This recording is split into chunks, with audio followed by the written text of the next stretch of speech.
नमस्कार दोस्तों, स्वागत है आपका अपने YouTube channel study easy code में। जैसा कि आपको पता है, हमारे चैनल पे यूपीएससी प्रीलिम्स के पीवाईक्यूज की सीरीज चल रही है। हमने वेरियस लेक्चर्स को ले रखा है इसके रिगार्डिंग, जैसे हो गया एंशिएंट मेडिवल मॉडर्न हिस्ट्री, फिर उसके बाद पॉलिटी हो गया, फिर इन्वायरमेंट एंड इकोलॉजी हो गया। अभी प्रेजेंट टाइम में हम इकोनॉमी की सीरीज को चला रहे हैं, ठीक है, जिसमें हमने ऑलरेडी 2 पार्ट को अपलोड कर रखा है और ये हमारा थर्ड पार्ट होने वाला है, जिसमें हम 2016, 2017 एंड 18 के क्वेश्चंस को देखेंगे, ठीक है। एंड जो प्रीवियस लेक्चर्स हैं, अगर अभी तक आपने उन सब वीडियोस को नहीं देखा है तो आई वुड सजेस्ट कि जाइए देखिए, काफी ज्यादा आपके लिए हेल्पफुल होने वाला है, ठीक है। चलिए शुरू करते हैं इसको। यहाँ पे क्वेश्चन नंबर फर्स्ट क्या पूछ रहा है, which of the following is are the advantages of practising drip irrigation. जो ड्रिप इरिगेशन होता है उसके एडवांटेजेस को हमें बताना है, ठीक है। स्टेटमेंट दे रखा है, reduction in weed, reduction in salinity, soil salinity, reduction in soil erosion. Drip irrigation क्या होता है? देखो, एक यह माइक्रो इरिगेशन कॉन्सेप्ट है। माइक्रो इरिगेशन कॉन्सेप्ट है जिसमें क्या होता है, जो वाटर की डिलीवरी होती है ना, जब हम इरिगेशन करते हैं, जो वाटर की डिलीवरी होती है, तो जो प्लांट्स होते हैं बेसिकली, जो प्लांट्स होते हैं उनके रूट तक हम वाटर को डिलीवरी करते हैं, ठीक है।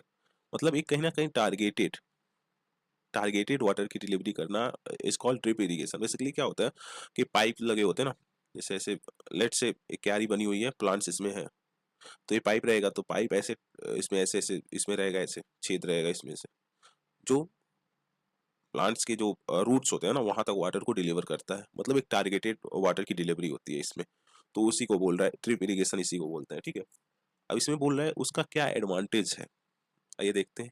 रिडक्शन इन वीड, वीड में रिडक्शन देखने को मिलेगा अगर हम ड्रिप इरिगेशन करते हैं, ठीक है।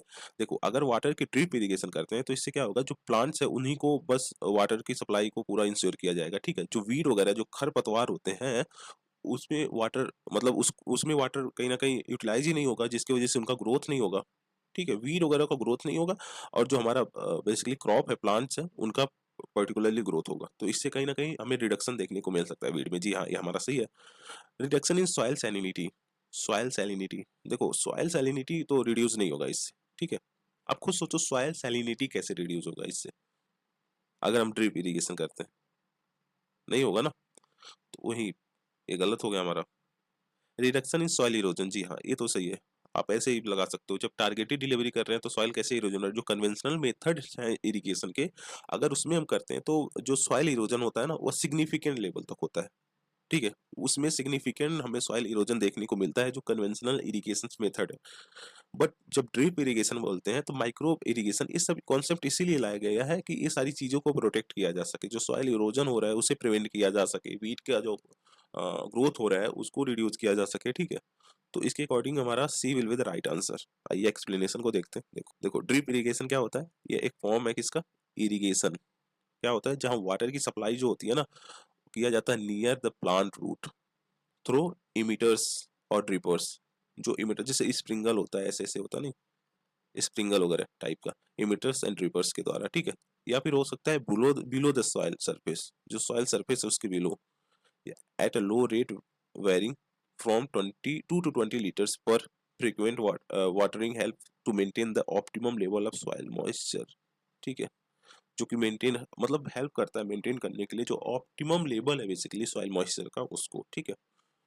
और जैसे हमने देखा, मोस्ट इफेक्टिव इरिगेशन टेक्निक क्या है, ड्रिप इरिगेशन, जिससे हम वाइड रेंज ऑफ क्रॉप्स के लिए यूज कर सकते हैं, जैसे वेजिटेबल्स हो गया, ऑर्चर्ड क्रॉप्स हो गया, फ्लावर्स हो गया, एंड प्लांटेशन क्रॉप्स भी हो गया, ठीक है। सो ये हमारा एक्सप्लेनेशन हो गया। आगे बढ़ते हैं, नेक्स्ट क्वेश्चन को देखते हैं। नेक्स्ट क्वेश्चन क्या पूछ रहा है, पूछ रहा है which of the following is the purpose of Uday scheme of the government.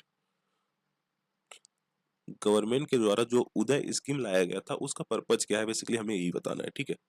Uday scheme का मतलब क्या है, देखो, उज्जवल, डिस्कॉम, एश्योरेंस योजना, ठीक है। इसको लाया गया था गवर्नमेंट ऑफ इंडिया के द्वारा कि जो डिस्कॉम है ना, मतलब जो डिस्ट्रीब्यूशन कंपनी है, डिस्कॉम डिस्ट्रीब्यूशन कंपनी है, वह जो फाइनेंशियल लॉसेस को झेल रही है उसको कम करना, ठीक है। जैसे क्या होता है पॉलिटिकल फेवर की वजह से क्या होता है, जो कभी कभी मैनिफेस्टो में क्या कर देते हैं लोग कि हम जीत जाएंगे तो बिजली पानी फ्री कर देंगे, ठीक है। लेट्स से कोई एग्जांपल ही ले ले रहे हैं, ठीक है, कोई लेट्स से इलेक्शन किसी स्टेट में है तो वहाँ पे जो मतलब जो जो इलेक्शन उठे हैं बेसिकली उनके द्वारा बताया जा रहा है कि हम बिजली पानी फ्री कर देंगे इतना इतना, ठीक है। अभी तक जितना भी पैसा आपका बकाया भी है वो सब माफ हो जाएगा, मतलब रिलेटेड जो आपका इलेक्ट्रिसिटी कंज्यूम्ड हुआ है जितना आपको पे करना है वो सब जो बकाया वगैरह है सब कुछ हम खत्म कर देंगे। तो इसके रिस्पेक्ट में क्या होता है कि जब वो जीतते हैं तो कुछ करते भी हैं ऐसा, जब कुछ करते हैं तो जो डिस्कॉम बेसिकली जो डिस्ट्रीब्यूशन कंपनी है वो ऑलरेडी इतना लॉस में चलता है तो और लॉस में हो जाता है, क्योंकि जब इसको कर देते हैं ना मतलब क्या है बेसिकली कि जब बिजली फ्री कर देते हैं इसके पास फंडिंग कहाँ से आएगा यार, कहीं ना कहीं जो आप बिल पे करते हो उसी के थ्रू तो आता है ना, तो ये और लॉस में हो जाएगा, समझ रहे हो। तो उसी को कहीं ना कहीं रिवाइव करने के लिए उदय स्कीम गवर्नमेंट ऑफ इंडिया के द्वारा लाया गया था। इसमें कौन सा इससे मैच कर रहा है, providing for financial turnover and revival of power distribution company, coal based power plants, electricity every household, गलत। Providing technical and financial assistance to startup company, देखो गलत है। D will be the right answer, ठीक है।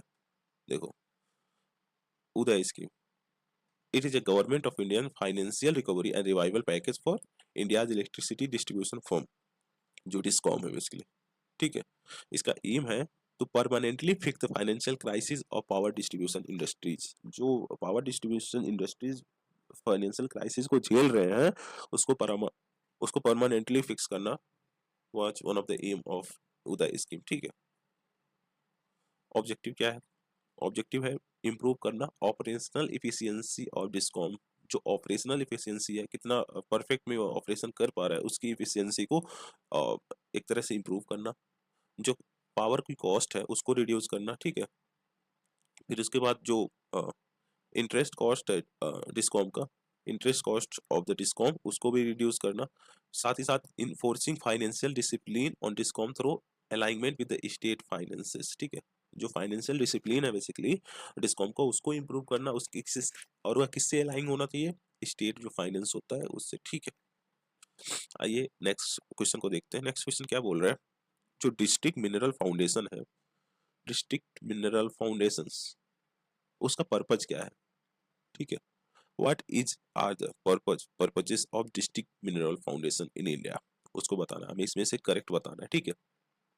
देखो district mineral foundation state government के द्वारा establish किया जाता है, ठीक है, हर डिस्ट्रिक्ट में जहाँ पे माइनिंग की एक्टिविटीज होती है, ठीक है। जहाँ पे माइनिंग की एक्टिविटीज होती है वहाँ पे इसको बेसिकली इस्टेब्लिश किया जाता है डिस्ट्रिक्ट मिनरल फाउंडेशन को। इसका मेन पर्पज क्या है ना कि जो वहाँ के जो डिस्ट्रिक्ट में माइनिंग हो रही है और माइनिंग से जो अफेक्टेड पीपुल है ना उनको प्रोटेक्ट करना, समझ रहे हो। जिस स्टेट में माइनिंग हो रही है सिग्निफिकेंट लेवल पे वहाँ के जो पीपुल हैं उनको प्रोटेक्ट करना, उनको प्रोटेक्ट करने के लिए क्या करता है ये, जितनी भी माइनिंग एक्टिविटीज में इन्वॉल्व कंपनीज हैं, ठीक है, जितनी भी माइनिंग एक्टिविटीज में इन्वॉल्व कंपनीज हैं वह उससे फंड को कलेक्ट करता है और इनके वेलफेयर में कहीं ना कहीं यूटिलाइज करता है, समझ रहे हो।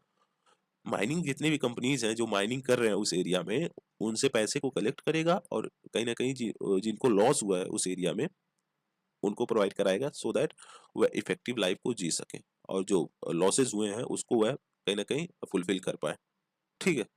तो इसका मेन एम यही था। यहाँ पे स्टेटमेंट क्या क्या दे रखा है, promoting mineral exploration activities in mineral rich districts, गलत। Protecting the interest of person affected by mining operations, protecting the interest of the person affected by mining operations, जी हाँ ये हमारा सही है, ठीक है। फिर उसके बाद क्या है, authorising state government to issue licence for mineral exploration, ये गलत है। तो इसके अकॉर्डिंग हमारा B will be the right answer.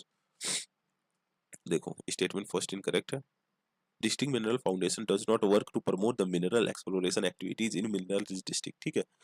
Mineral exploration activities को यह मतलब प्रमोट नहीं करता मिनरल रिच डिस्ट्रिक्ट्स में, रेदर इट वर्क्स फॉर किसके लिए, benefits of the person and area affected mining related operation. Second हमारा सही था कि उनके ऑब्जेक्टिव क्या है, मेन ऑब्जेक्टिव यही है कि जो वहाँ पे माइनिंग डिस्ट्रिक्ट्स में जो लॉसेज हो रहे हैं बेसिकली वहाँ पे जो पॉपुलेशन अफेक्टेड है उससे उनको प्रोटेक्ट करना, उनको एक बेटर लाइफ प्रोवाइड कराना, ठीक है। तो थर्ड हमारा इनकरेक्ट था, it does not authorise state to issue a licence for mineral exploration. ठीक है, नेक्स्ट वीडियो पे चलते, नेक्स्ट क्वेश्चन पे चलते हैं। इसमें क्या बोल रहा है, ये बोल रहा है with reference to bitcoins something seen in news which of the following statement is are correct. Bitcoin के रिस्पेक्ट में क्वेश्चन पूछा है और बोल रहा है इनमें से कौन सा करेक्ट है। ऑप्शन स्टेटमेंट, 3 स्टेटमेंट दे रखा है, हमें इसमें से करेक्ट बताना है। ठीक है, बिटकॉइन क्या है? बिटकॉइन एक क्रिप्टो करेंसी है। क्या है?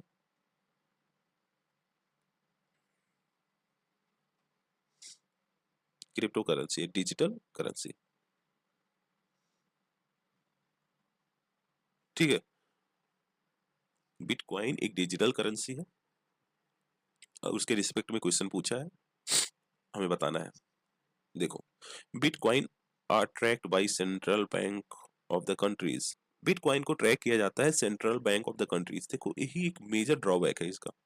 ठीक है, बिटकॉइन का one of the major drawback is that it can not be tracked by any central government, any central banks of the country. ठीक है, इवन अगर कोई बंदा ए है और ए बी है, ठीक है,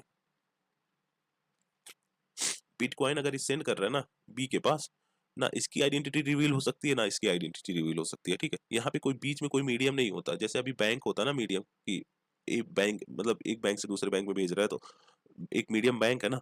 बिटकॉइन में पीर टू पीर होता है, मतलब ए और बी दोनों एक दूसरे के पास ही भेजेंगे डायरेक्ट, कोई मीडियम नहीं है इसमें। समझ रहे हो? और सेंट्रल बैंक इसको रेगुलेट नहीं करती, उसको ट्रैक नहीं कर सकती है बिटकॉइंस को। यही तो मेजर ड्रॉबैक है इसका। तो इसलिए हमारा स्टेटमेंट होगा फर्स्ट गलत होगा। ठीक है, दूसरा क्या बोल रहा है, any one with bitcoin address can send and receive bitcoin from anyone else with a bitcoin address. ठीक है, मतलब क्या है, बेसिकली कोई भी बंदा बिटकॉइन एड्रेस की मदद से सेंड कर सकता है या फिर रिसीव कर सकता है बिटकॉइंस को from anyone else with a bitcoin address. जी हाँ, ये सही है। ठीक है, अगर आपके पास बिटकॉइन है एड्रेस है तो आप उसके थ्रू कहीं ना कहीं बिटकॉइन को सेंड एंड रिसीव कर सकते हो। दूसरा हमारा सही है। थर्ड क्या बोल रहा है, online payment can be send without either side knowing the identity of other. ठीक है, जब इस ऑनलाइन पेमेंट को किया जाता है बेसिकली, आप ना ए की आइडेंटिटी आपको पता होगी ना बी की आइडेंटिटी, मतलब इस बंदे को ना इसकी आइडेंटिटी पता होगी ना इस बंदे की ना इसकी आइडेंटिटी, बस बिटकॉइन एड्रेस रहेगा उसके थ्रू सेंड किया जाएगा। लेट्स से अगर इसको प्रमोट कर दिया जाता, अभी तो इंडिया में नहीं प्रमोट किया जाता, इसको बैन किया गया है सेंट्रल बैंक के द्वारा। ठीक है, लेट्स से अगर प्रमोट किया जाता है तो जो क्राइम वगैरह हो रहे हैं ना, काफी सिग्निफिकेंट लेवल पे इंक्रीज कर जाएंगे आप। क्योंकि जो मनी लॉन्ड्रिंग हो रही है, टेररिज्म के लिए पैसे वगैरह भेजे भेजे जाते हैं, कितना ईजी हो जाएगा। कोई रेगुलेटर रहेगा ही नहीं तो इजीली कहीं ना कहीं सेंड किया जा सकेगा। तो इसी सबको देखते हुए कहीं ना कहीं इंडियन गवर्नमेंट ने इसको बैन कर रखा है। ठीक है, तो इसके अकॉर्डिंग क्या होगा हमारा option, option number B will be the right answer ना। देखो, बिटकॉइन क्या है, एक डिजिटल करेंसी है that is not tied to bank और government and allow users to spend money anonymously. ठीक है, किसी बैंक और गवर्नमेंट के द्वारा इसे रेगुलेट नहीं किया जाता है, मतलब किसी बैंक और जो गवर्नमेंट है उससे टाइड नहीं होता है। ठीक है, ये जनरली हम यूजर टू यूजर देखने को मिलता है क्योंकि वो एनोनिमसली एक दूसरे को पैसे भेज और रिसीव कर सकते हैं। ठीक है, उसके बाद सेकंड थर्ड हमारा सही था। बिटकॉइन है बिकम पॉपुलर बिकॉज ट्रांजैक्शन जो हो रहे हैं ना कैन बी मेड एनोनिमसली, बिना जाने हुए ट्रांजैक्शन किए जा सकते हैं, making the currency popular with libertarians as well as tech enthusiastic speculator and criminals। ठीक है, also anyone with bitcoin address can send and receive bitcoin from anyone else with the bitcoin address। ठीक है, कोई भी बंदा bitcoin address की मदद से बिटकॉइन को खरीद रिसीव कर सकता है या फिर भेज सकता है। ठीक है, आगे बढ़ते हैं। अब यहाँ पे क्वेश्चन पूछा है, what is are the purpose and purposes of government sovereign gold bond scheme and gold monetisation scheme. जो सोवरेन गोल्ड बॉन्ड स्कीम है गवर्नमेंट का और गोल्ड मोनेटाइजेशन स्कीम है, उसके रिस्पेक्ट में हमें बताना है कि कौन सा करेक्ट है। ठीक है, जो gold sovereign gold bond scheme है बेसिकली ये 2015 में गवर्नमेंट ऑफ इंडिया के द्वारा लाया गया था। ठीक है, इसके रिगार्डिंग स्टेटमेंट दे रखा है, देखते हैं इसमें से बताना कौन सा करेक्ट है।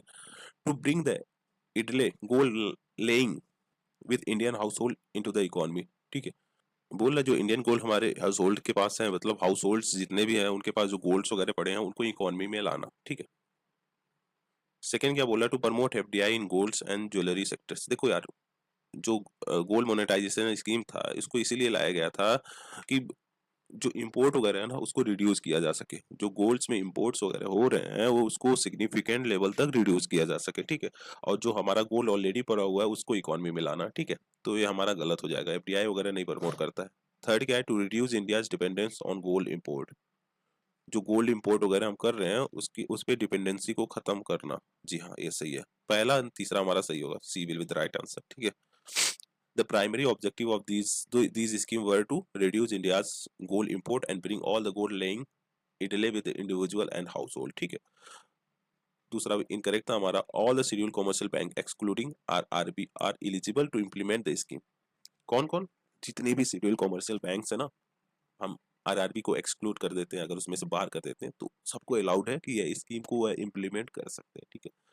Both the scheme are not intended to promote FDI in golds and jewellery sectors. जो दोनों स्कीम्स है बेसिकली वह जो एफडीआई है गोल्ड एंड ज्वेलरी सेक्टर्स में उसको प्रमोट नहीं करते, ठीक है। उसके रिस्पेक्ट में उसे नहीं लाया गया था। क्वेश्चन नंबर 6 क्या बोल रहे हैं, establishment of payment bank, payment bank is being allowed in India to promote financial inclusion.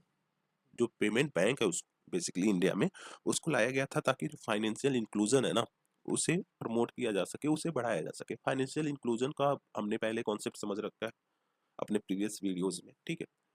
Financial inclusion का मतलब क्या है, जो बैंकिंग सिस्टम है ना बेसिकली वह लोअर से लोअर तबके हमारा जो सोसाइटी है उसके पास पहुंचे, जो हमारा पॉपुलेशन है उसके पास पहुंचे, ठीक है। कि कोई भी पर्सन कितना इजीली बैंकिंग सेक्टर्स को, बैंकिंग फैसिलिटीज को अवेल कर ले रहा है उसको दर्शाता है फाइनेंशियल इंक्लूजन। तो बोल रहे हैं जो पेमेंट बैंक है उसे लाया गया ताकि जो फाइनेंशियल इंक्लूजन है उसे बढ़ाया जा सके, ठीक है।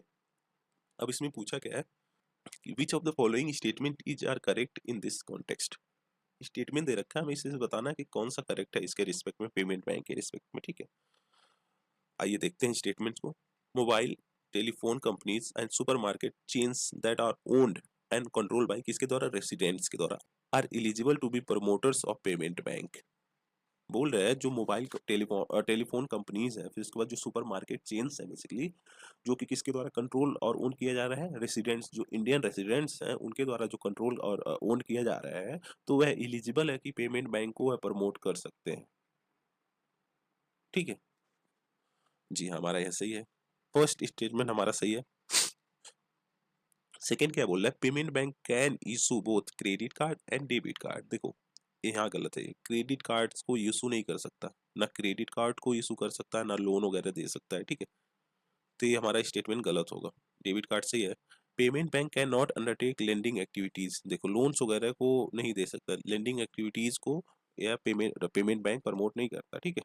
मतलब लेंडिंग एक्टिविटीज करता ही नहीं है पेमेंट बैंक। तो हमारा यह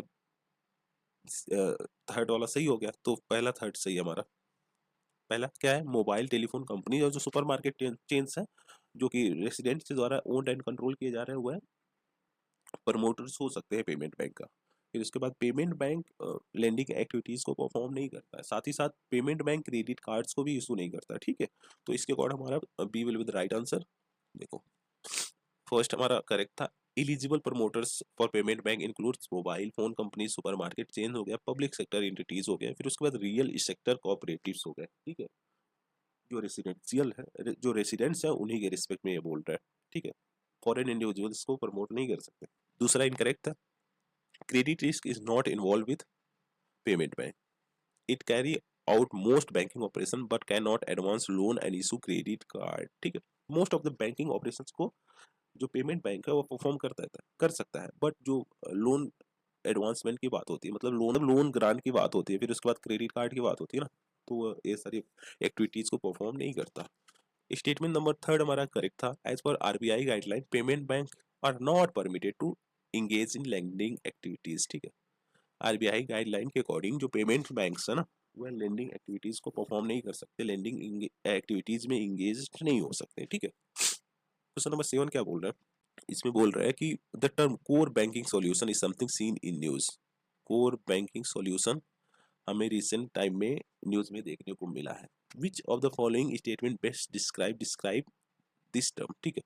इनमें से कौन सा स्टेटमेंट हमें बेस्ट डिस्क्राइब कर रहा है कोर बैंकिंग सॉल्यूशन का, ठीक है। हमें इसमें से बताना है और बताना है कौन सा करेक्ट है। आइए देखते हैं। It is a network of a bank branch which enable customers to operate their account from any branch of the bank on its network regardless of where they open their account। ठीक है, मतलब क्या है basically, ये बोल रहा है कि ये नेटवर्क है किसका, ब्रांचेस का। ठीक है, ये कोई बैंक हो गया, फिर उसके बाद ये ब्रांचेस का नेटवर्क है,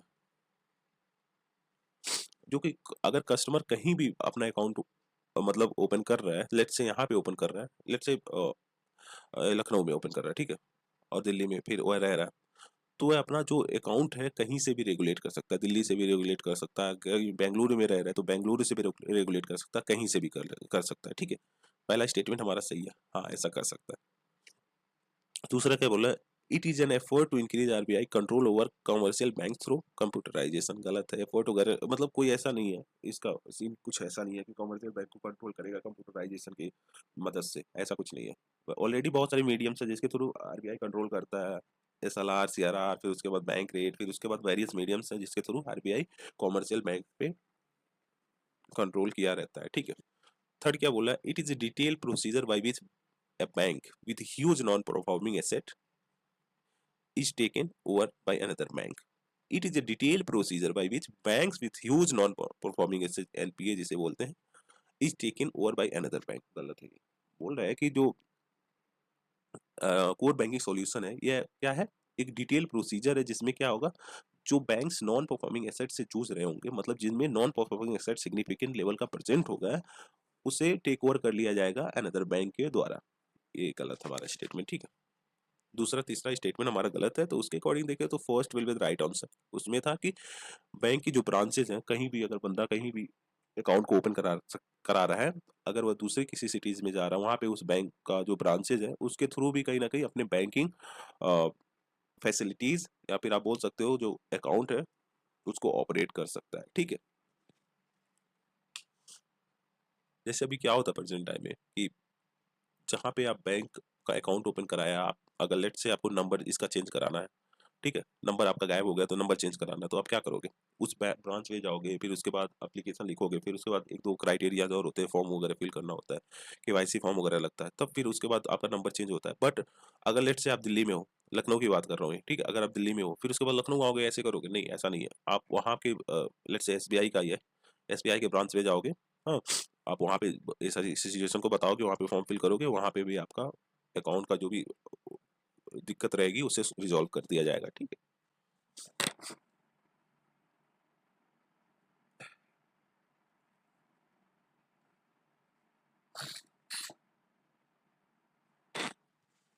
नेक्स्ट क्वेश्चन पे बढ़ते हैं, देख लो explanation. Core banking solution is a network of banks branches which allow customers to manage their account, use various banking facilities from any part of the world। ठीक है, India के respect में बस नहीं है, ये याद रहे, वर्ल्ड के रिस्पेक्ट में है, किसी भी वर्ल्ड के कहीं भी आप कोने में हो, आप अपनी जो बैंकिंग फैसिलिटीज हैं, हाँ, और अकाउंट्स को आप मैनेज कर सकते हो कहीं से भी। ठीक है, और देखें तो RBI does not use CBS as a tool to exercise control over the commercial bank through computerisation. ठीक है, फिर CBS has nothing to do with NPAs। अब हमारा आता है क्वेश्चन नंबर 8, इसमें क्या बोल रहा है, what is are the purposes of marginal cost of fund based lending rate announced by RBI. Marginal cost of fund based lending rate, MCLR। MCLR क्या है, MCLR एक मिनिमम लेंडिंग रेट है, क्या है, मिनिमम लेंडिंग रेट है, below which a bank is not permitted to lend. ठीक है, क्या है बेसिकली कि जो minimum marginal cost of fund based lending rate है, यह मिनिमम लेंडिंग रेट है। ठीक है, एक जो मिनिमम लेंडिंग रेट होता है ना, जिसके नीचे बैंक्स जो हैं, कॉमर्शियल बैंक्स वगैरह जो हैं, वह परमिटेड नहीं है कि आप लोन को प्रोवाइड करा सकते हो। समझ रहे हो, minimum cost of lending fund based lending rate का जो कॉन्सेप्ट है यह इसी का है कि इसके नीचे ये एक काइंड ऑफ लेंडिंग रेट है जिसके नीचे बैंक्स लेंडिंग नहीं कर सकते, मतलब लोन्स वगैरह को प्रोवाइड नहीं करा सकते। अब स्टेटमेंट्स देख लेते हैं और इसमें से क्या बताना, हमें करेक्ट बताना है। ठीक है, these guideline help improve the transparency in methodology followed by banks for determining the interest rate on advances. बोल रहा है कि जो ये गाइडलाइन है, जो ये गाइडलाइन है ये हेल्प करता है इंप्रूव करने में transparency in methodology followed by banks for determining the interest rate on advances. जो भी लोन्स वगैरह बैंक्स के द्वारा प्रोवाइड कराए जाएंगे ना, उसका क्या इंटरेस्ट रेट होना चाहिए वह डिटरमाइन करने में काफी सिग्निफिकेंट रोल प्ले करता है एमसीएलआर। ठीक है। सेकंड क्या बोल रहा है, these guideline help ensure availability of bank credit at interest rate which are fair to borrowers as well as banks. ठीक है। इस गाइडलाइन के थ्रू कहीं ना कहीं जो जो लोन्स है ना उसको एक फेयर जो इंटरेस्ट रेट होता है ना उस पे दिया जाता है, ताकि जो बोरोवर है और बैंक्स है दोनों का लॉस ना हो, दोनों इफेक्टिव वे में इसको लेके आगे बढ़ सके। ठीक है। तो C will be the right answer. देखो objective of MCLR, improving the transmission of policy rate into lending rate of the bank, bringing transparency को लाना, method followed by various bank for the determination of interest rate। मतलब जो interest rate को determine करने में methods को follow किया जाता है बैंक्स के द्वारा, उसमें ट्रांसपेरेंसी लाना। ठीक है। साथ ही साथ इंश्योर करना क्या, availability of bank loan at a rate which are fair to both lender and borrowers. ठीक है। ऐसे बैंक रेट को कहीं ना कहीं मतलब बैंक रेट को अवेलेबल कराना ऐसे रेट पे जो कि फेयर हो किसके लिए, बोरोवर एंड बैंक्स दोनों के लिए। ठीक है। क्वेश्चन नंबर 9 क्या बोल रहा है, there has been a persistent deficit budget year after year, persistent deficit budget year after year, which actions of the following can be taken by the government to reduce the deficit। ठीक है। Various जो actions government के द्वारा इसमें से लिए जा सकते हैं ताकि डेफिसिट को रिड्यूस किया जा सके। आई थिंक ये क्वेश्चन हमने प्रीवियस ईयर में भी डिस्कस किया था, इसमें भी आया था। प्रीवियस लेक्चर में मैंने बताया था ना कि यहाँ पे सब मैटर पैसे का है। ठीक है। पैसा आ रहा है मतलब क्या है, डेफिसिट कम होगा, पैसा अगर जा रहा है तो डेफिसिट ज्यादा होगा। तो यहाँ पे देखो क्या है, रिड्यूसिंग रेवेन्यू एक्सपेंडिचर। पैसा मतलब कहीं नहीं जा रहा, पैसा पड़ा हुआ, रिड्यूस करना रेवेन्यू एक्सपेंडिचर, जो रेवेन्यू एक्सपेंडिचर है उसको रिड्यूस करना, तो हमारा सही होगा, डेफिसिट को या कम कर सकता है। Reducing welfare scheme, introducing welfare scheme, welfare scheme को अगर इंट्रोड्यूस किया जा रहा है तो पैसा जाएगा, मतलब उसमें पैसे लगेंगे ना, तो डेफिसिट को बढ़ाएगा। ठीक है। तो हमारा गलत होगा। रेशनलाइजिंग सब्सिडीज, सब्सिडीज को रेशनलाइज करना ताकि ये इफेक्टिव वे में दिया जा सके। ठीक, तो इससे भी कहीं ना कहीं हमारा डेफिसिट कम होगा। जी हाँ, ये भी सही है। रिड्यूसिंग इम्पोर्ट ड्यूटी, अगर यार इम्पोर्ट ड्यूटी नेगेटिवली इम्पैक्ट करे है ना, रिड्यूसिंग अगर इंक्रीजिंग इम्पोर्ट ड्यूटी होता तो मैं मानता, ठीक है, पैसे आ रहे हैं, अगर आप इम्पोर्ट ड्यूटी को रिलीज कर रहे हो तो पैसे कम हो रहे हैं ना, मतलब पैसे कम आएंगे ना, तो इससे डेफिसिट थोड़ी रिड्यूस होगा। समझ रहे हो? तो चौथा हमारा गलत होगा, तो इसके अकॉर्डिंग फर्स्ट एंड थर्ड हमारा सही होगा। ठीक है, देख सकते हैं यहाँ पे। क्वेश्चन नंबर 10 क्या बोल रहा है, which of the following is are included in capital budget of the government of India. बोल रहा है इनमें से कौन सा इंक्लूडेड है किसमें, कैपिटल बजट में, बताओ क्या होगा। देखो कैपिटल बजट में क्या होता है, जो लॉन्ग टर्म इन्वेस्टमेंट हो रहे हैं। ठीक है, लॉन्ग टर्म इन्वेस्टमेंट हो रहे हैं, फिर उसके बाद एसेट क्रिएशन, एसेट क्रिएशन हो रहा है, जैसे लैंड को बाई कर रहे हैं, फिर उसके बाद फैक्ट्रीज वगैरह को सेटअप कर रहे हैं। ठीक है, न्यू पब्लिक सेक्टर इंटरप्राइजेस को बना रहे हैं, तो एसेट क्रिएशन हो गया। फिर उसके बाद कैपिटल रिसीट हो गया, जो बोरोइंग्स है, डिसइन्वेस्टमेंट है, कैपिटल एक्सपेंडिचर हो गया, इंफ्रास्ट्रक्चर है, मशीनरी है, ये सारी चीजें इसमें इंक्लूड होती हैं। ठीक है, तो इसमें पूछा है which of the following include करता है किसमें, कैपिटल बजट में of the government of India, expenditure on acquisition of asset like road, building, machinery वगैरह। जी हाँ, ये हमारा सही है। फिर उसके बाद लोन मैंने बताया ना, जो बोरोइंग हो रही है वो अभी कैपिटल बजट में आता है। Loan receive from foreign government, ये भी सही है। Loan and advances granted to state and union territories, loan and advances मतलब लोन्स वगैरह जो दिए जा रहे हैं किसको, स्टेट्स एंड यूनियन टेरिटरीज को, वह भी इसमें आता है। जी हाँ, ये भी सही है हमारा। तो फर्स्ट सेकंड थर्ड हमारा तीनों सही है, D will with the right answer. ठीक है, देखो कैपिटल एक्सपेंडिचर इंक्लूड क्या होता है, expenditure on acquisition of land, building हो गया, मशीनरी हो गया, इक्विपमेंट हो गया, creating assets such as road, hospitals हो गया, रिपेमेंट ऑफ गवर्नमेंट बोरिंग, ये एक्सपेंडिचर का बात हो गया। ठीक है, रिसीट क्या होता है, लोन हो गया, बोरोइंग, लोन बोरोइंग, डिसइन्वेस्टमेंट हो रहा है, fund received from the issue of share and debentures. ठीक है, थर्ड भी हमारा करेक्ट था, loan and advances by the central government to state and union territory government etcetera are also included in capital budget of the government of India. ठीक है, question number 11 क्या बोल रहा है, financial stability and development council, financial stability and development council consider following statement, इसके respect में question पूछा और स्टेटमेंट दे रखा है, इसमें से हमें करेक्ट बताना है। ठीक है, करेक्ट को बताना। देखो financial stability and development council क्या है, यह नॉन स्टैट्यूटरी अपेक्स काउंसिल है।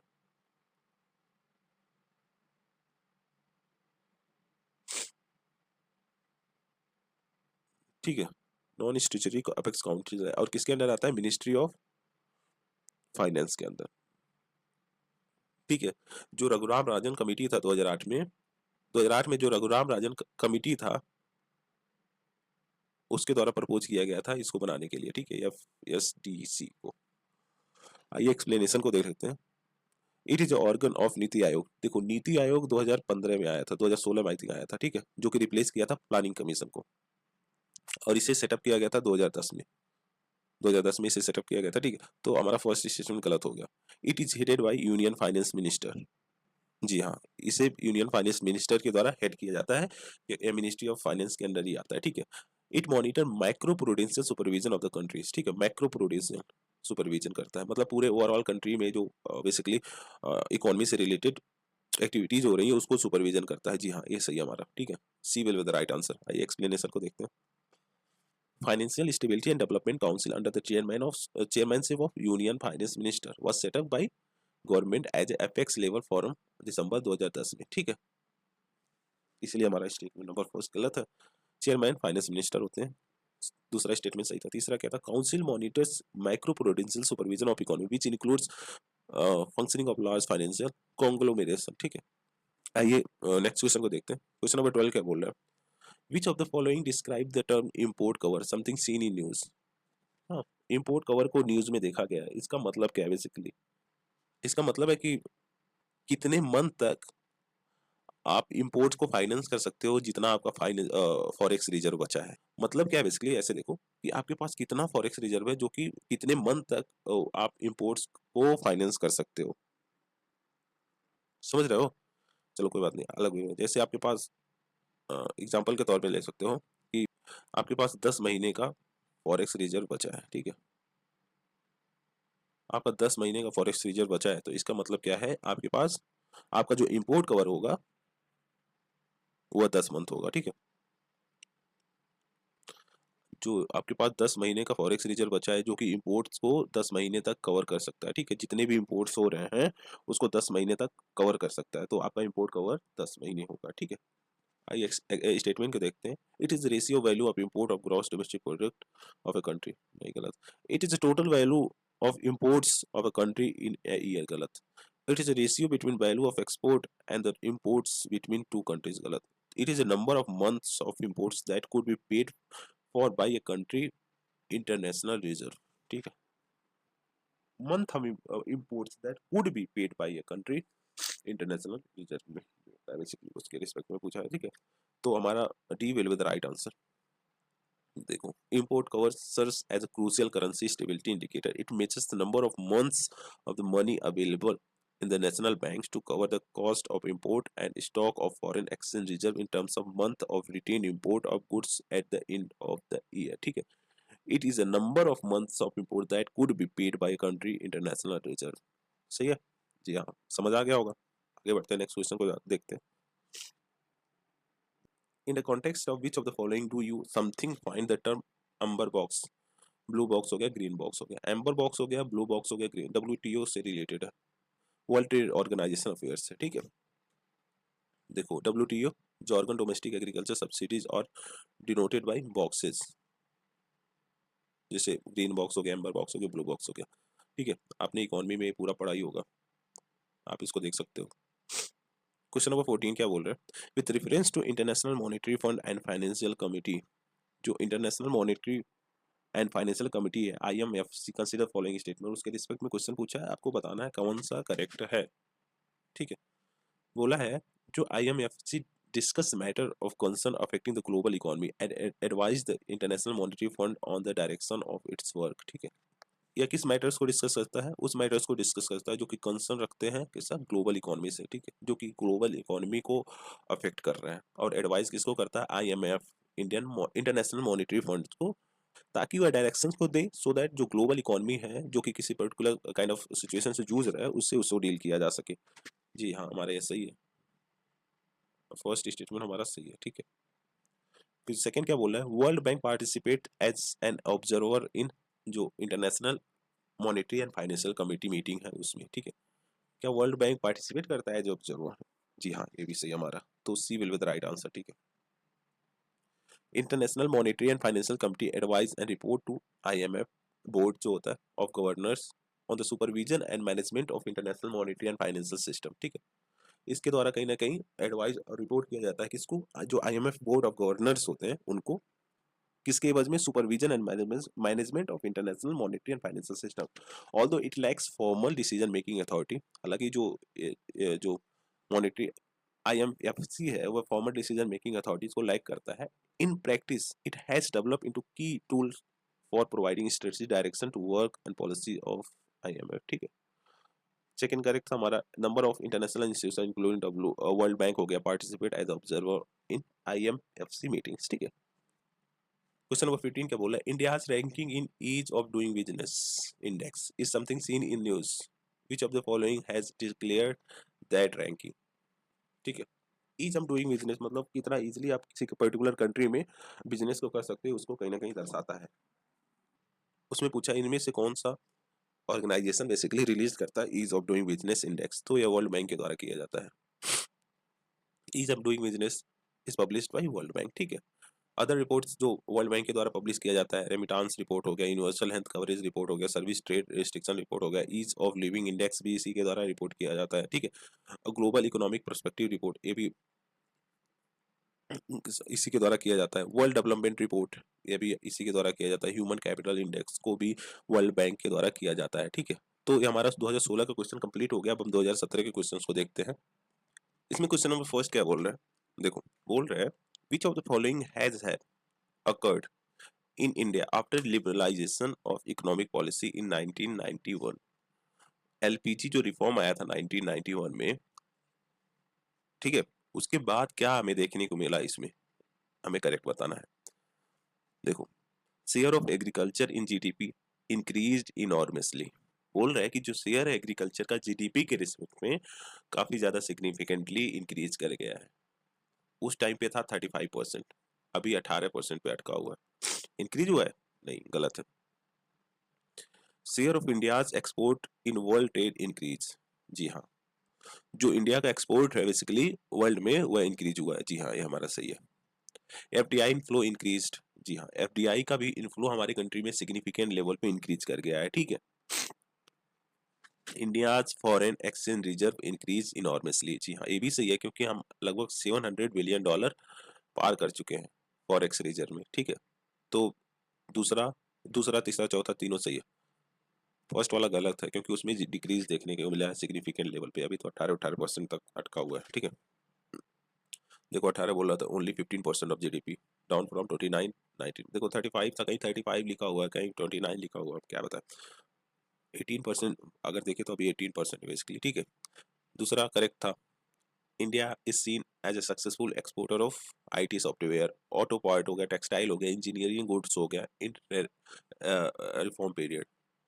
इस प्रकार देखें तो इंडिया का जो एक्सपोर्ट है इन वर्ल्ड ट्रेड में उसमें इंक्रीज देखने को मिला है after liberalisation of economic policy 1991 में। हमारा थर्ड क्या बोल रहा था? थर्ड भी करेक्ट था। Foreign investment including FDI FII have increased from $100 million, जो कि 1990-91 में कब कितना था? Only 100 million. अभी कितना हो गया? $467 बिलियन हो गया US डॉलर, ठीक है। 2012-13 का, अभी तो और भी इंक्रीज कर दिया है। The opening of the economy has led to rapid increase in foreign direct investment and foreign exchange reserve, ठीक है। आगे बढ़ते हैं, नेक्स्ट क्वेश्चन को देखते हैं। देखो अब यहाँ पे पूछा है what is are the advantages of implementing the national agriculture market scheme. जो नेशनल एग्रीकल्चर मार्केट स्कीम है बेसिकली अगर उसको इम्प्लीमेंट किया जाता है तो उसका क्या एडवांटेजेस है, हमें उसमें से बताना है, ठीक है। It is a pan India electronic trading portal for agriculture commodities. जो एग्रीकल्चर कमोडिटीज है उसके लिए क्या है, यह पूरे विश्व पूरे भारत में ये इलेक्ट्रॉनिक ट्रेडिंग पोर्टल है, ठीक है। आप इलेक्ट्रॉनिकली कहीं ना कहीं अपने गुड्स को, एग्रीकल्चर जो कमोडिटीज है उसको सेल कर सकते हो। जी हाँ, ये हमारा फर्स्ट स्टेटमेंट तो सही है। सेकंड क्या बोल रहा है? It provide farmers access to national wide market. With price commensurate with quality of their produce. ठीक है, जैसा आपका क्वालिटी रहेगा, जो भी आपने प्रोड्यूस किया उसकी क्वालिटी के अकॉर्डिंग आपको प्राइस दिया जाएगा। नेशनल वाइड मार्केट है, जी हाँ, यहाँ पे भी बोला है पैन इंडिया, मतलब अक्रॉस द इंडिया। ठीक है, नेशनल वाइड मार्केट हमारा दोनों स्टेटमेंट सही है। देखो, national agriculture market NAM is a pan India electronic trading portal है। ठीक है, which network the existing APMCs mandis to create a unified national market for agriculture communities. ठीक है, नेटवर्क करता है जो एग्जिस्टिंग क्या है, एपीएमसी मंडीज बेसिकली जो है, तो ताकि क्रिएट किया जाए एक यूनिफाइड नेशनल मार्केट जो भी एग्रीकल्चर कमोडिटीज है उसके लिए। ठीक है, नाम promise more option for sale, नाम है वो प्रोमिस करता है, मतलब प्रॉमिस करता है कि हम वेरियस ऑप्शंस को देंगे सेल करने के लिए। It would increase farmer access to national wide markets. अब जब फार्मर एक्सेस कर सकेंगे नेशनल वाइड मार्केट्स, तो जो प्राइस वगैरह की है चीज, तो जो प्राइस से रिलेटेड इशूज वगैरह आते हैं जनरली, कभी कभी फार्मर्स लो रेट पे अपने गुड्स को सेल कर देते हैं, तो वो भी इशू कहीं ना कहीं खत्म हो जाएगा, क्योंकि उन्हें पता हो एक्चुअली उनका प्रोडक्ट की क्वालिटी क्या है और नेशनल अगर मार्केट में देखे तो उसका प्राइस क्या है। ठीक है, तो उसके अकॉर्डिंग वो सेल कर सकेंगे। तो यही बता रहा था। क्वेश्चन नंबर थर्ड क्या बोल रहा है, Which of the following statement is are correct regarding monetary policy committee? Monetary policy committee के रिगार्डिंग क्वेश्चन पूछा और उसमें से बताना हमें कौन सा करेक्ट है। ठीक है, स्टेटमेंट क्या बोल रहा है, it decide RBI benchmark interest rate. बोल रहा है जो मॉनेटरी पॉलिसी कमेटी है वो डिसाइड करता है आरबीआई जो बेंचमार्क इंटरेस्ट रेट है उसको। ठीक है, जी हमारा ये फर्स्ट सही है। It is a 12 member body including governor of RBI and reconstitute every year। 12 member body गलत है, 6 member bodies है। हाँ, जो कि हेड किया जाता है गवर्नर के द्वारा, आरबीआई के गवर्नर के द्वारा। ठीक है, 6 मेंबर में अगर देखें तो 3 मेंबर नॉमिनेट किए जाते हैं सेंट्रल गवर्नमेंट के द्वारा, और 3 मेंबर कहाँ से होते हैं, आरबीआई के द्वारा। ठीक है, मतलब आरबीआई से 3 मेंबर सेंट्रल गवर्नमेंट के द्वारा नॉमिनेट किए जाते हैं और 3 मेंबर आरबीआई की तरफ से होते हैं, रिजर्व बैंक ऑफ इंडिया की तरफ से। ठीक है, it function under chairmanship of union finance minister, गलत है, गवर्नर ऑफ सेंट्रल बैंक के द्वारा इन्हें हेड किया जाता है, मतलब इसके चेयरमैनशिप जो आरबीआई के गवर्नर है वह होते हैं। ठीक है, तो इसके अकॉर्डिंग क्या सही हमारा फर्स्ट बस, क्योंकि सेकंड थर्ड हमारा गलत है। ठीक है, देखो एमपीसी जो होता है monetary policy committee determine the policy interest rate which is required to achieve the inflation target. ठीक है, जो पॉलिसी इंटरेस्ट रेट है उसको कहीं ना कहीं डिटरमाइन किया जाता है, जो कि एक काफी इंपॉर्टेंट रोल प्ले करता है इन्फ्लेशन टारगेटिंग में। ठीक है, as per the provision of RBI act के प्रोविजन के according the member of the monetary policy committee is a 6 member body. ठीक है, 6 member बॉडीज है, जहां पे अगर 3 मेंबर्स देखें कहाँ से अपॉइंट आते हैं, आरबीआई से, और अदर जो 3 मेंबर्स हैं वो अपॉइंट किए जाते हैं सेंट्रल गवर्नमेंट के द्वारा। और जो चेयरमैनशिप है मॉनेटरी पॉलिसी कमिटी का वो होगा गवर्नर जो होंगे रिजर्व बैंक ऑफ इंडिया के उसके। ठीक है, क्वेश्चन क्या पूछा है 4 number, what is are the most likely advantages of implementing goods and service tax. Goods and service tax जो कि एक इनडायरेक्ट टैक्स है बेसिकली, उसको लाया गया था। तो बोल रहा है इसका क्या एडवांटेजेस है अगर इसको प्रॉपरली इंप्लीमेंट किया जाता है, तो उस टाइम का क्वेश्चन है, तो इसके अकॉर्डिंग देखते हैं। It will replace multiple tax collected by multiple authorities and will thus create a single market in India. बोल रहा है जो मल्टीपल टैक्सेस मल्टीपल अथॉरिटीज के द्वारा कलेक्ट किए जा रहे थे उसको रिप्लेस कर दिया जाएगा। ठीक है, और उसके बाद क्या किया जाएगा, एक सिंगल मार्केट इंडिया में क्रिएट किया जाएगा। जी हमारा ये फर्स्ट सही है। इसीलिए लाया गया था कि जो बहुत सारे टैक्सेस वगैरह को बहुत सारी अथॉरिटीज के द्वारा कलेक्ट किया जा रहा था उसे खत्म कर दिया जाए। ठीक है, सेकेंड क्या बोला, it will drastically reduce the current account deficit in India and will enable it to increase the foreign exchange reserve. बोल रहा है जो करेंट अकाउंट डेफिसिट है इंडिया में उसको ड्रास्टिकली रिड्यूस कर देगा और फॉरेन एक्सचेंज रिजर्व को इंक्रीज कर देगा। गलत है, ड्रास्टिकली वगैरह गलत है। ऐसा थोड़ी ना कि गुड्स एंड जीएसटी आने के बाद लोग टैक्स पे करने लग जाएंगे तुरंत तुरंत, ऐसा कुछ नहीं है। तो करंट अकाउंट डेफिसिट थोड़ी ना मतलब और यहाँ पे ड्रास्टिकली बोला है तो ये और नेगेटिव स्टेटमेंट को शो करता है। ठीक है, it will enormously increase the growth and size of the economy of the India will enable it to overtake China in the near future. बोल रहा है कि जो हमारा इकोनॉमी है, हाँ, उसको इनॉर्मसली ग्रो कर देगा, उसकी वजह से क्या होगा, हम चाइना को ओवरटेक कर पाएंगे नियर फ्यूचर में। ये भी गलत है हमारा। ठीक है, तो इसके अकॉर्डिंग देखें तो A will be the right answer. देखो GST is one indirect tax for the whole nation which will make India one unified common market, ठीक, कॉमन मार्केट। दूसरा इनकरेक्ट है, there is no information which say GST will drastically reduce the current account deficit of India. Third वाला भी हमारा incorrect है, GST implements neither ensure enormous growth of the Indian economy nor it enable to take in enable India to take over China, ठीक है। Question number 5 क्या बोल रहा है, कंसीडर फॉलोइंग स्टेटमेंट, स्टेटमेंट दे रखा है और इसमें से बताना कौन सा करेक्ट है, ठीक है। स्टेटमेंट फर्स्ट क्या बोल रहा है, tax revenue as a percentage of GDP of India has steadily increase in last decade. अगर लास्ट डेकेड के रिस्पेक्ट में देखें तो जो हमारा टैक्स रेवेन्यू है वह इनॉर्मसली मतलब स्टेडीली कहीं ना कहीं इंक्रीज किया है, मतलब घटा वटा नहीं है, धीरे धीरे बढ़ता ही गया है। गलत है। जनरली हमें जो टैक्स रेवेन्यू है ना उसमें उतार चढ़ाव देखने को मिलते हैं। Physical deficit as a percent of GDP in India has steadily increase in last decades. Physical deficit बोल रहा है, जो फिजिकल डेफिसिट है इंडिया में वह स्टेडीली इंक्रीज किया है लास्ट डेकेड से। गलत है भी। देखो स्टेडीली जब आता है ना तो मोस्ट ऑफ द स्टेटमेंट हमारा गलत ही होता है, अगर ऐसे देखें तो बहुत कम ही होता है जो कि सही होता है, ठीक है।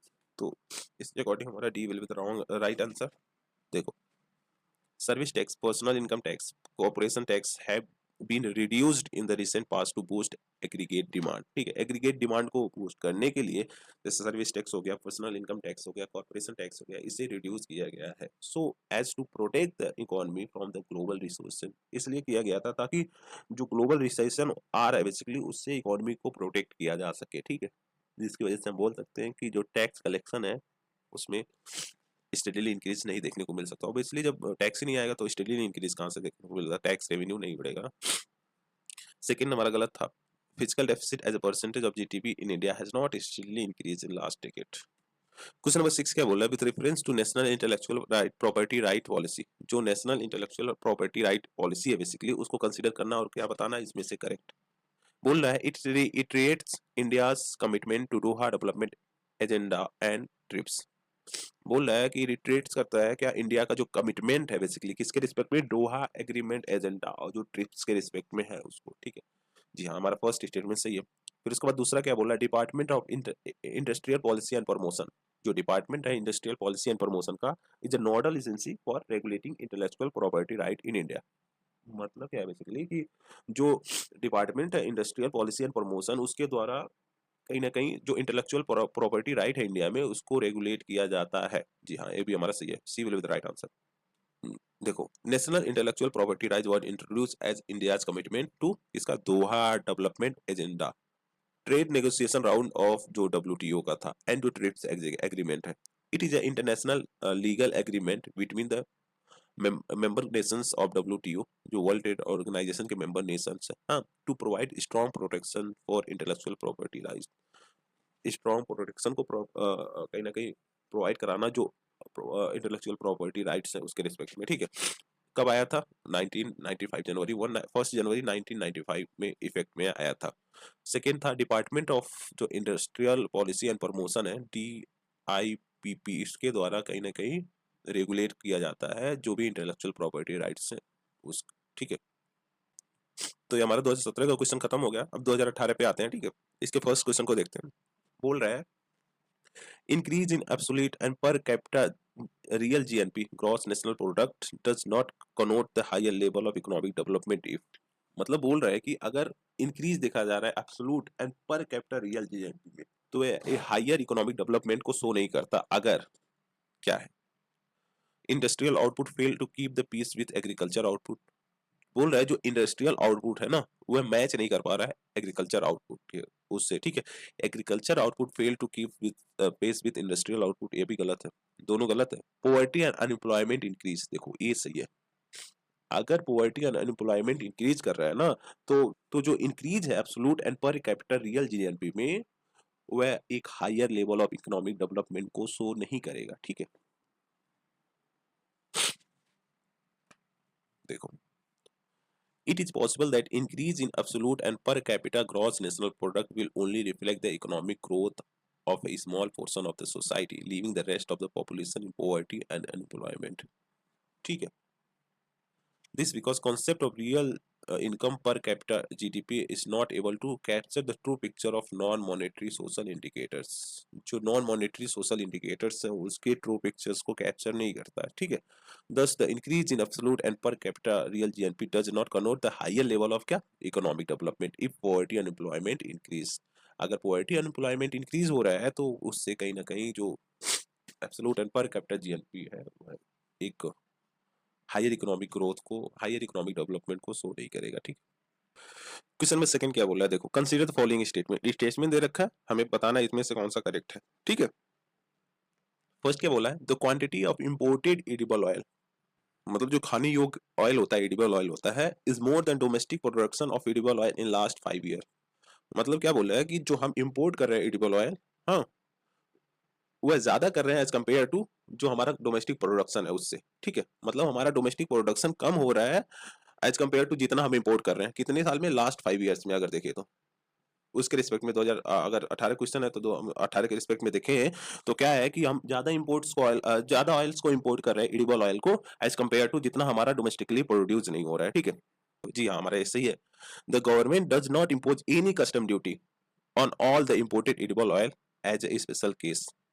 कोई कस्टम ड्यूटी नहीं लगाती है जितना भी इंपोर्टेड ऑयल है, एडिबल ऑयल है, हाँ, एज ए स्पेशल केस में. देखो ये गलत है.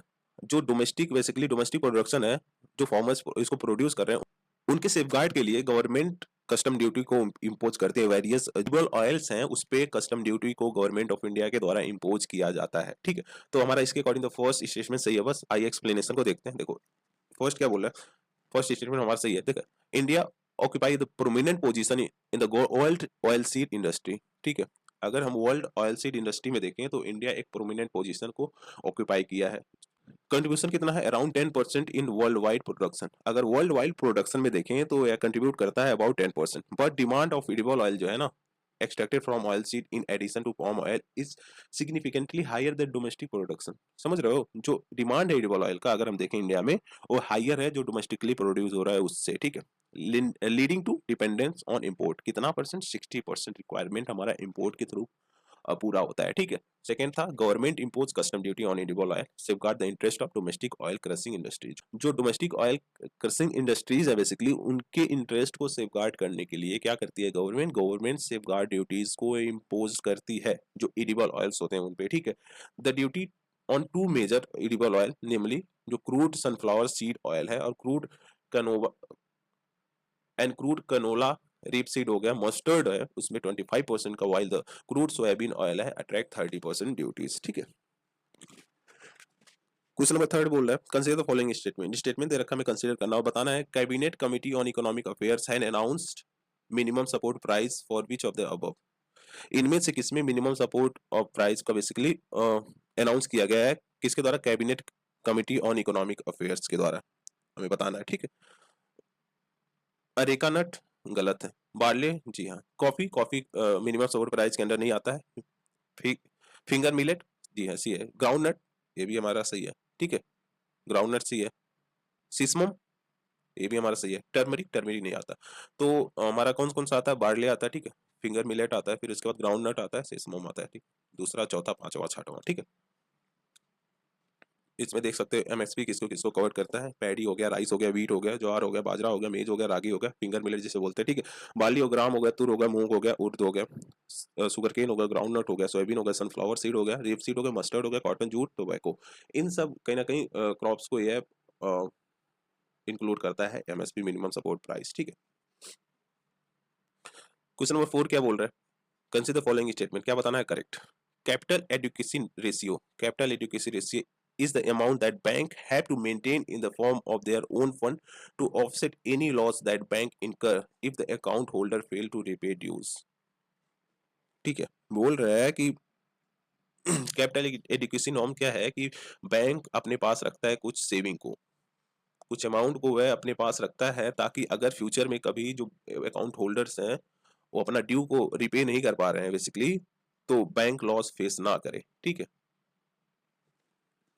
मतलब बैंक को लॉस ना हो और उससे वो रिकवरी कर ले. जी हमारा ऐसा ही है. जैसे सीआरआर है, एसएलआर है, कि मतलब समझ रहे हो ना, उसी टाइप का भी है एडुकेशन नॉर्म्स. मतलब एक सर्टेन अमाउंट आपको रखना होता है ताकि अगर शॉर्ट टर्म लिक्विडिटी आप फेस कर रहे हो किसी कारणवश, तो उससे डील किया जा सके, ठीक है।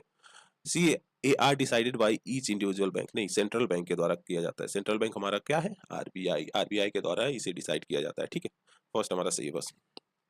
देखो, capital education of is ratio of banks capital in relation to its risk weight asset and current liabilities, ठीक है।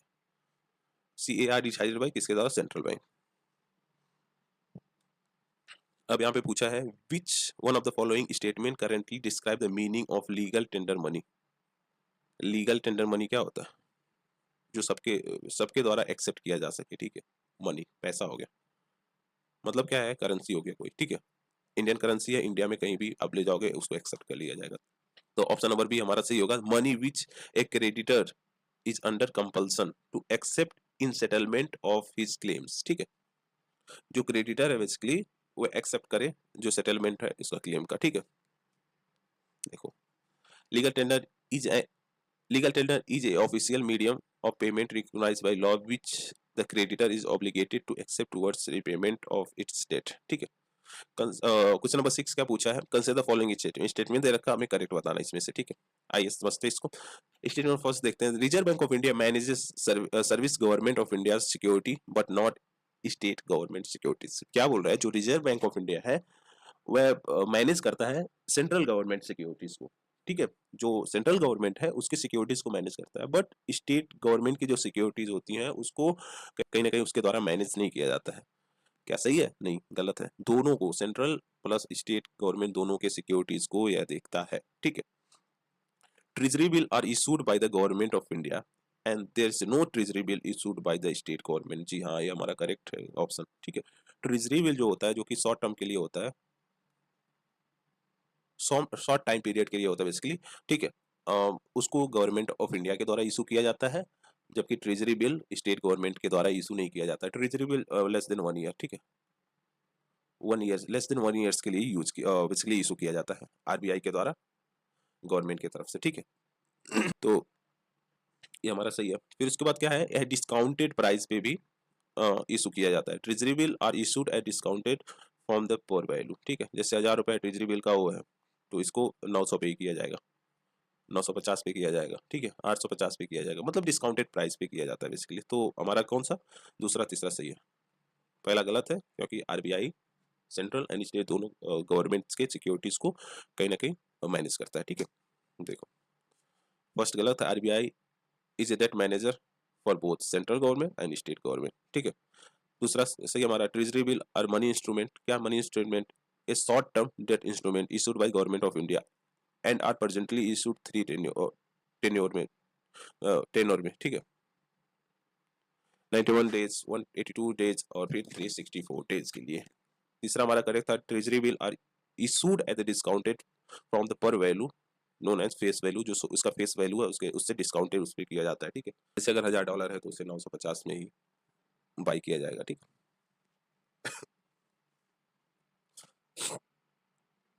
क्वेश्चन नंबर 7 क्या बोल रहा है? With reference to governance of public sector banking in India cost consider following statement.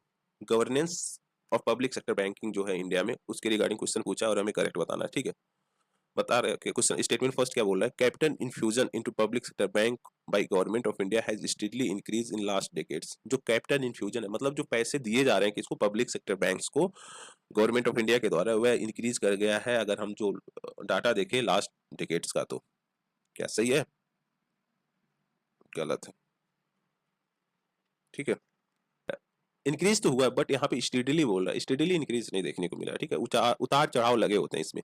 To put the public sector bank in order, merger of associate banks with the parents State Bank of India has been affected. जी हाँ, ये सही है। जो associate banks थे State Bank of India के, हाँ, उससे उसको मर्ज कर दिया गया था। तो B will be the right answer. देखो, capital infusion into public sector bank by the government of India has not steadily increased in last decade, ठीक है, steadily increase नहीं हुआ। सेकेंड हमारा करेक्ट है। Merger of associate bank with the parent bank of India has been affected to create improved operational efficiency and economies of the scale, ठीक है। It will also result in improved risk management and unified treasury operations, ठीक है। Merger से क्या होगा? जो risk management है उसको इंप्रूव किया जा सकेगा और एक इफेक्टिव वे में बैंकिंग किया जा सकेगा, ठीक है। क्वेश्चन नंबर 8 क्या बोल रहा है? India enacted the geographical indication of goods registration and production act 1999 in order to comply with the obligation of, किससे किसके ऑब्लिगेशन को कंप्लाई करने के लिए? जो geographical indication of goods registration and protection act 1999 में लाया गया था डब्ल्यूटीओ के, ठीक है।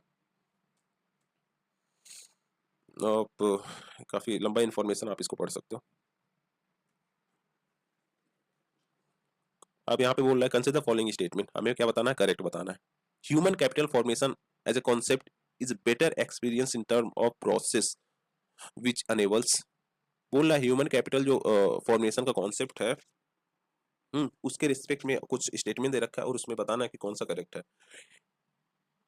Individual of the country to accumulate more capital, individual of the country to accumulate more capital comes under human capital formation, गलत है। देखो ये कहीं ना कहीं जो स्किल डेवलपमेंट है उस पर फोकस करता है, ठीक है। तो स्किल डेवलपमेंट हो गया, एजुकेशन प्रोवाइड कराना, नॉलेज वगैरह देना, ये सारी चीजें होता है। तो increasing the knowledge, skill level and capacity of the people of the country, ऐसा ही होगा। एक्यूमुलेशन ऑफ टेंजिबल वेल्थ क्या होता है? बेसिकली जो आप छू सकते हो उसे हम टेंजिबल वेल्थ बोलते हैं। जैसे लैंड हो गया, ठीक है, कुछ भी चीजें हैं जो टेंजिबल है, एक्यूमुलेशन है उसका मतलब ह्यूमन कैपिटल फॉर्मेशन में आता है, गलत है। टेंजिबल नहीं आता, इनटेंजिबल वेल्थ आता है जी। दूसरा चौथा सही है, C will be the right answer, ठीक है। स्टेटमेंट फर्स्ट करेक्ट है, इनकरेक्ट है। As per the RBI gross capital formation refers to aggregate of gross addition to fix asset, fixed capital formation plus changes in stock during the continuing period. OECD defines human capital क्या? Knowledge, skill, competency and other attributes embodied in individual or groups of individual acquired during their life and used to promote goods and services and idea in market circumstance, ठीक है। Human capital formation is the outcome of investment in education, health हो गया, on the job training, migration and information, ठीक है। Tangible capital is also क्या है? Gross capital formation का वो पार्ट है इसका, फर्स्ट वाले का, ठीक है। Is involve larger infrastructure components, जबकि अगर इंटेंजिबल देखें तो ये हमारा किस में आता है? ह्यूमन कैपिटल फॉर्मेशन में।